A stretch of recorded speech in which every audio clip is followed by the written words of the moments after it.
अस्सलाम वालेकुम, मैं हूं आपका मेज़बान समर अब्बास। नाज़रीन, मुल्क की सियासी सूरत हाल इंतहाई इंटरेस्टिंग होती चली जा रही है। चूँकि गुज़िश्ता रात जो हमने एहतजाजी मुज़ाहरे देखे वो अनप्रेसिडेंटेड थे। लगा ये था 2 रोज़ पहले इमरान खान साहब के कौम से लाइव खिताब में कि नॉर्मल जो है वो छोटे मुज़ाहरे होंगे, लेकिन जो देखा गया गुज़िश्ता रात वो गैर मामूली था। इस्लामाबाद में जो F9 पार्क का एक हिस्सा वो भर गया लोगों से, और देखते ही देखते कोई वेल कोऑर्डिनेटेड जो कोई कैंपेन नहीं थी, कोई कोऑर्डिनेटेड जो एहतजाजी मुहिम नहीं थी। एक बड़ा कैजुअल सा मैसेज लगा था इमरान खान का कि इतवार को लोग इशा के बाद निकलें, सड़कों पर एहतजाज करें इस मुबैना अमरीकी साजिश के ख़िलाफ़। तो आज जब देखा गया जनाब के 9 बजने के बाद लोग निकलना शुरू हो गए, तो इस्लामाबाद में फैज़ाबाद के मनाज़िर भी सबने देखे कि कितना ज़्यादा बड़ा हजूम पिंडी से आके इस्लामाबाद में दाखिल हुआ एहतजाज करने वालों का। फिर पेशावर है, नौशहरा है, कोयटा से तस्वीरें आ रही हैं, पेशीन से आ रहे हैं, इमेजेस और वीडियोज़ आ रही हैं। फिर वज़ीरिस्तान के मुख्तलिफ़ इलाकों से आ रही है, बाजोड़ से आ रही हैं। इसके अलावा लाहौर के जो मनाज़िर हैं वो बड़े ही जो है इंटरेस्टिंग मनाज़िर वहाँ से आ रहे हैं कि सड़कों पर बड़ी तादाद में लोग खड़े हैं, एहतजाज कर रहे हैं। फिर इसके साथ साथ जो कराची से आए, जो मिलेनियम मॉल के पास वो बहुत ही बड़ा क्राउड था। लाहौर में लिबर्टी पे बहुत बड़ा क्राउड जो है वो जमा हो गया। देखते ही देखते लोग जो हैं वो अपनी फैमिलीज़ के हमरा फैमिलीज़ देखी गई है कि पूरी पूरी फैमिलीज़ जो हैं वो ख़वातीन, मर्द, बच्चे, बूढ़े वो निकल आए बाहर सड़कों पर एहतजाज करने के लिए खान साहब की गवर्नमेंट को हटाए जाने के ख़िलाफ़। और फिर ज़्यादातर जो लोग देखे गए, जो 70 टू 80% थे वो नौजवान थे। 21, 22, 23 साल के नौजवान थे जो सड़कों पर निकले हैं। उनके चेहरों पर एक गुस्सा, एक नाराज़गी दिखाई दी। वो बड़ी क्लियर थी जो नाराज़गी है मुल्की इदारों के हवाले से, कि इदारों ने बचाया क्यों नहीं इमरान खान को इक़्तिदार से जाता देखकर, कोई रोल क्यों प्ले नहीं किया। वो शिकवा नज़र आया लोगों के चेहरों पर। फिर जो प्ले कार्ड जो है ख़वातीन नज़र आई कि सड़कों पर निकली हुई रात को। अमूमन लेट नाइट एहतजाज में बहुत कम ऐसी कोई मिसाल है लोग निकलते हों ऐसे, क्योंकि ज़्यादातर जो एहतजाज है वो शाम में या दोपहर के औकात में होते हैं। लेकिन रात को इतनी बड़ी तादाद में लोगों का निकलना यकीनी तौर पर ये एक गैर मामूली आज मौका था, गैर मामूली इवेंट था। और लोग जो है वो खुद से निकले, एक जस्ट कॉल थी। उस तरह से कोऑर्डिनेशन जो है वो तंजीमी लेवल पे नज़र नहीं आ रहा था कोई, वरना कोई एहतजाज होता है उसकी पहले से कैंपेन होती है, लोगों को कन्विंस किया जाता है, लाया जाता है, गाड़ियाँ अरेंज की जाती हैं, कोई पंडाल सजाया जाता है। कोई पंडाल नहीं इस यहाँ सजाया गया, कोई लाइटिंग का इंतज़ाम नहीं है, कोई स्पीकर नहीं लगे, कोई स्टेज नहीं बना, लेकिन लोगों ने हर जगह पे खड़े होकर एक पंडाल बना लिया। फिर जो कराची के मनाज़िर थे जो कौमी तराना पढ़ने के, वो बड़े ही जो है तारीख़ी मनाज़िर थे कि किस तरह से लोग निकले हैं अपने लीडर की कॉल पर। मैं अपना अगर आपको बताऊँ नाज़रीन, तो मेरा किसी पॉलिटिकल पार्टी की तरफ कोई इंक्लिनेशन नहीं। सब पॉलिटिकल पार्टी जो हैं वो हमारी नज़र में बराबर हैं। जो देखते हैं, जो नज़र आता है, हमारा काम है वो रिपोर्ट करना, उस पर अपना गैर जानिबदार तज्ज़िया आप तक पहुँचाना।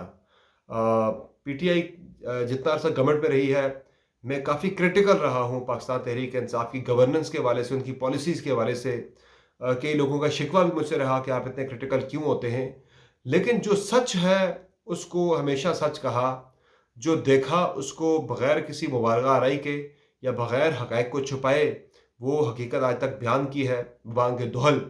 तो आज भी जो मनाज़िर देखे हैं मेरी नज़र में ये गैर मामूली हैं, और बहुत ही अनप्रेसिडेंटेड और बहुत ही इम्प्रेसिव पावर शो जो है आज पाकिस्तान तहरीक इंसाफ की जानिब से पुट अप किया गया है पूरे मुल्क के अंदर। इस्लामाबाद में देखें तो F9 पार्क जो है वो भरा हुआ नज़र आया। कराची में आप देखें लोग निकल आए बाहर सड़कों पर। यानी हर जगह पे पूरे मुल्क से इस वक्त फुटेज आ रही है। मुजफ्फराबाद, आज़ाद कश्मीर में, जहाँ मैं खुद मुजफ्फराबाद से हूँ, लोग बहुत कम निकलते हैं रातों को बाहर। ये बताया गया कि 650-700 लोग जो हैं वो मुजफ्फराबाद के अपर अड्डा चौक पर जमा हो गए रात को, जो कि इंतहाई एक और गैर मामूली चीज़ है। और मैं अपना प्रोग्राम करने के बाद कुछ दोस्तों से मिलने के लिए चला गया कश्मीर हाउस, जो कि F6 में वाक़ है। वहाँ से जब मैं निकला हूँ नाज़रीन पौने 2 बजे, तो यकीन जानिए कि मुझे बड़ी हैरत हुई देख के पौने 2 बजे रात को डी चौक पर कुछ पाकिस्तान तहरीक इंसाफ के कोई 100 के करीब कारकुनान जमा थे। اور ज़्यादातर लोग जो है मुंतशिर हो चुके थे, लेकिन 100 के करीब कारकुनान अभी भी वहाँ पर खड़े थे, हाथों में प्ले कार्ड्स उठा रखे थे, नारेबाजी जारी थी। कुछ ऐसे नारे भी लग रहे हैं जो मैं कहूँगा कि नहीं लगने चाहिए, उसमें थोड़ा गैर ज़िम्मेदारी का अंसर नज़र आ रहा है। लेकिन आज जो जिस तरह से लोग निकले हैं पाकिस्तान तहरीक-ए-इंसाफ के साथ, इमरान खान के साथ, लग ये रहा है कि आने वाले दिनों में ये कैंपेन जो है ये तेज़ होगी, क्योंकि आज तो पहला दिन था और पहले दिन ही इतना तगड़ा शो करना, जिसमें सबसे जो गैर मामूली चीज़ है, जो सबसे ज़्यादा नोटिस करने वाली चीज़ है, वो ये है कि इस एहतजाज में खान साहब खुद सड़कों पर नहीं आए। इमरान खान जो है वो बनीगाला अपने घर पर मौजूद रहे, सिर्फ अवाम को एक कॉल दी थी टेस्ट करने के लिए कि अवाम निकलते हैं या नहीं। तो इमरान खान की कॉल पर उनके कारकुनान ने, उनके सपोर्टर्स ने भरपूर तरीके से लब्बैक कहा है। और अगर पाकिस्तान तहरीक इंसाफ ये मोमेंटम आने वाले चंद हफ्तों में बरकरार रखने में कामयाब हो जाती है, तो यकीन जानिए कि यहाँ का सियासी मंजरनामा आने वाले दिनों में, हफ्तों में, महीनों में तब्दील भी हो सकता है। और मजबूर भी हो सकते हैं जो मुतल्लिका इदारे हैं, जो हुकूमत नई बनने जा रही है, वो मजबूर हो सकती है कि वो मुल्क में फौरी तौर पर इंतखाबात की तरफ जाए। क्योंकि इस तरह अगर इतनी बड़ी तादाद में लोग निकलना शुरू हो गए, तो किसी भी गवर्नमेंट का, चाहे वो जितनी भी मजबूत हो, उसके लिए चलना मुश्किल हो जाएगा। इसलिए जो इस वक्त मुल्क के अंदर जो मुआशी सूरत हाल है, पहले ही मुल्क में मुआशी बहरान है, हालात इतने अच्छे नहीं हैं, और अगर सियासी गैर यकीनी की कैफियत फिर से पैदा होती है, सियासी अदम इस्तेहकाम रहता है मुल्क के अंदर, सड़कों पर लोग निकले रहते हैं ऐसे ही, अगर इस तरह से तवातर से मुजाहरे होते हैं, तो फिर मेरे ख्याल से हुकूमत जो भी है उसका चलना मुश्किल होगा, और मुल्क के लिए ये कोई इतना ज़्यादा फ़ायदेमंद नहीं होगा। तो फिर शायद हालात जो है वो इलेक्शन की तरफ ही जाएँ। वैसे भी मैंने अपने पिछले व्लॉग में खबर दी थी कि जो पीपल्स पार्टी और नून लीग हैं, पहले ही दिन इमरान खान को इक़्तिदार से हटाने के पहले ही दिन दोनों में फूट पड़ चुकी है।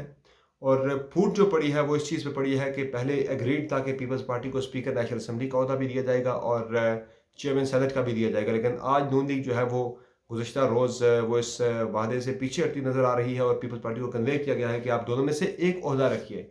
तो ओहदों की बंदर बांट पर भी ये लड़ाई जो है वो जिस तरह से पीडीएम के अंदर हो गई थी सेनेट में पोजीशन लीडर के ओहदे पर, तो ये मामला मुझे ज़्यादा आगे चलता नज़र नहीं आ रहा। लग ये रहा है कि बहुत जल्द शायद हम आम इंतखाबात की तरफ चले जाएँ। पाकिस्तान तहरीक इंसाफ एक गलती करने जा रही है। पार्लिमानी पार्टी का इजलास है आज 12 बजे, जहाँ डिस्कशन होगी कि आया कौमी असम्बली से इज्तिमाई इस्तीफ़े दिए जाएँ या ना दिए जाएँ। उस पर अगर पीटीआई में कंसेंसस पैदा हो जाता है इस्तीफ़ों पर, तो ये एक बड़ी फाश सियासी गलती होगी, जिसका खमियाजा शायद तहरीक इंसाफ को आने वाले दिनों में, महीनों में, सालों में भुगतना पड़े। अगर पार्लियामेंट का प्लेटफॉर्म छोड़ देती है पीटीआई, तो अपोजिशन को बड़ा क्लियरली जो नई गवर्नमेंट बनने वाली है उसे वॉक ओवर मिल जाएगा, और इससे मुश्किलात जो हैं वो पीटीआई की कम नहीं होंगी बल्कि बढ़ेंगी। सियासी मुश्किलात की मैं बात कर रहा हूँ। और पीटीआई को इस वक्त सूट से कर रहा है कि मुल्क में फौरी इंतखाबात हो जाएँ, और इंतखाबात अगर होते हैं इस माहौल में, तो मेरे ख्याल से तहरीक इंसाफ के लिए बहुत ज़्यादा सूरत हाल इस वक्त फेवरेबल दिखाई दे रही है। इंतखाबात अगर होते हैं मुल्क के अंदर, चूँकि जो नौजवान हैं, जो नए नए पहली मरतबा वोटर बने हैं, जिन्होंने पहली मरतबा 2018 में अपना वोट कास्ट किया, या फिर जो अगले इलेक्शन में वोट कास्ट करने का इंतज़ार कर रहे हैं, वो बहुत ज़्यादा पुरजोश दिखाई दिए हैं। आज उनके चेहरों पर मैंने देखा है एक एंगर है, एक नाराज़गी है, एक शिकवा है। जो नारे, जो प्ले कार्ड्स उनके हाथों में जो उन्होंने उठा रखे थे, उसमें नारे जो हैं उनमें बड़ी वाज़ेह नाराज़गी नज़र आ रही है, एक गुस्सा नज़र आ रहा है। ये गुस्सा अगर उन्होंने इलेक्शन में जाके निकाला, तो दीगर जो अपोजिशन की जमातें, उनके लिए बहुत सारी चैलेंजिंग सूरत हाल जो है पैदा हो सकती है आने वाले इंतखाबात के अंदर। पूरे मुल्क में आज जिस तरह से पीटीआई के लोग निकले हैं, अगर ये मोमेंटम बरकरार रहता है, तो फिर हुकूमत जो है मजबूर हो जाएगी मुल्क में फौरी तौर पर नए इंतखाबात करवाने में। Interesting days are coming. बुध को खान साहब अपना पहला जलसा कर रहे हैं पेशावर के अरबाब न्याज स्टेडियम में, और जो पेशावर से खबरें आ रही हैं वो ये हैं कि स्टेडियम जो है बड़ी आसानी के साथ जो है वो भर लेंगे खान साहब, और एक बड़ा कामयाब जलसा जो है वो करने में कामयाब हो जाएंगे। लग ही रहा है कि खान साहब ने तो ये जो जलसा रखा है वो इलेक्शन कैंपेन की तरफ ही जा रहे हैं, और कैंपेन अपनी उन्होंने स्टार्ट कर दी है। आज जो रिस्पॉन्स उन्हें मिला, ये टेस्टर था खान साहब की तरफ से, चेक करने के लिए कि आया कौम उनके साथ निकलती है या नहीं। तो जो लोग हैं उनके साथ निकले हैं, वो इस साजिश वाले नैरेटिव को बाय कर रहे हैं। शहबाज शरीफ साहब के लिए अब लाजिम हो गया है कि वो वज़ीर आज़म बनते ही सबसे पहला काम जो करें وہ اس سے مبینہ سازش کے حوالے سے جوڈیشل کمیشن کا قیام کروا کے اس سارے معاملے کو اس کی تحقیقات کروائیں. لیکن جو پی ٹی آئی کے لوگ ہیں ان کی زبان پہ جو الفاظ میں نے سنے، جس طرح کی وہ باتیں کر رہے ہیں، لگ نہیں رہا کہ اب جوڈیشل کمیشن بن کے تحقیقات ہو بھی جائیں تو اس میں سازش کے حوالے سے کوئی چیز نہ بھی اگر ثابت ہو ہمارے پولیٹیشنز پہ، پھر بھی تحریک انصاف کے لوگ اس چیز کو ماننے کے لیے تیار نظر نہیں آ رہے. وہ اس بات پہ بالکل ڈٹ گئے ہیں کہ اگر خان نے کہہ دیا سازش ہے تو پھر سازش ہے، اور اس کے خلاف لڑنا ہے، کھڑے ہونا ہے، نکلنا ہے، ساتھ دینا ہے اپنے لیڈر کا. یہ چیزیں جو ہیں اس وقت ہوتی نظر آ رہی ہیں ملک کے اندر. بہرحال آج کا دن امپورٹنٹ ہے. 2 بجے وزیر اعظم کا انتخاب ہے، جس میں جیتے نظر آ رہے ہیں فی الحال شہباز شریف صاحب بڑا کلیئرلی. اور پی ٹی آئی کے لیے دیکھنا یہ ہوگا کہ 143 کا ان کا جو اس وقت نمبر گیم ہے وہ شاہ محمود قریشی صاحب پوری کر پاتے ہیں یا نہیں. اور 12 بجے جو پاکستان تحریک انصاف کی پارلیمانی پارٹی ہے اس میں پہلے ہی استعفے دینے کا اور پرائم منسٹر کے الیکشن میں نہ حصہ لینے کا اعلان بھی ہو سکتا ہے. لیکن امکان یہ ہے کہ جس طرح پی ٹی آئی کے اندر ایک پھوٹ نظر آ رہی ہے، رفت نظر آ رہی ہے کہ استعفے فی الوقت نہیں دینے، تو اس سے میرے خیال سے شاید پی ٹی آئی اگر استعفے نہ دینے کا فیصلہ کرے تو اس سے تحریک انصاف کو کافی زیادہ پولیٹیکل فائدہ ہو سکتا ہے. سمر باز کو فی الوقت اجازت دیجیے. اللہ حافظ.